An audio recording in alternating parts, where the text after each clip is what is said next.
Nasubukan mo na bang magluto ng Dong Poru o Chinese braised pork?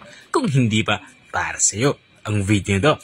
Dahil dito ay magluluto tayo ng Dong Poru o Chinese braised pork. Simulan na natin ating pagluluto. Mayroon tayo ditong pork belly. Napakaganda ng quality nito. Ang gagawin ko lang dito ay hatiin ko lang ito sa dalawa. Tapos nga natin tumahati sa dalawa ay kukuha na tayo dito ng kaserola. Maliit na kaserola, tamang-tamang laki-lak. Maglalagay tayo dito ng onion leeks. 2 pirasong onion leeks yung aking hinahalo dito. Bali, ginawa ko lang dito ay binali ko lang ito. Maglalagay din tayo dito ng luya. Sa luya naman ay hiniwa ko lang ito. At sa part nito, ilalagay na natin itong ating pork belly hiniwa.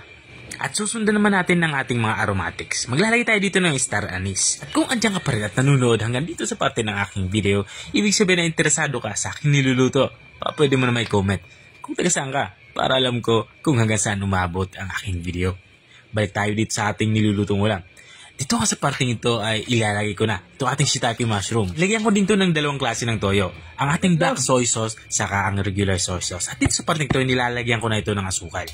Ito naman ay para maging manamis-namis yung ating magiging sauce mamaya. Dagdag na din ako ng tubig, saka dahon ng laurel. At dito sa parting ito ay tinatakpan na natin ito. Papakuloy natin ito hanggang sa lumambot itong ating pork belly. Makalipas yan ng 45 minutes na pagpapakulo, dito naman sa part ito ay binuksan ko na nga ito.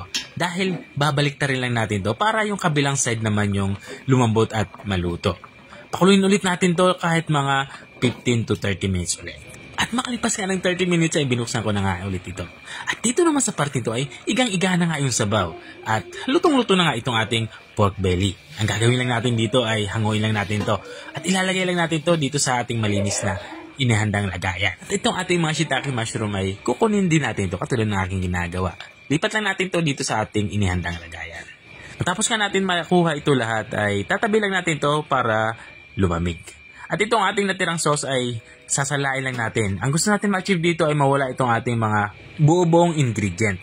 At matapos natin masala lahat, dito naman sa parte ito lalagyan natin to ng slurry o yung ating tinunaw na cornstarch sa tubig. Ang purpose nito ay para lumapot itong ating sauce. Kapag ganito na itsura niya, ay pwede na natin itong tanggalin sa bowl.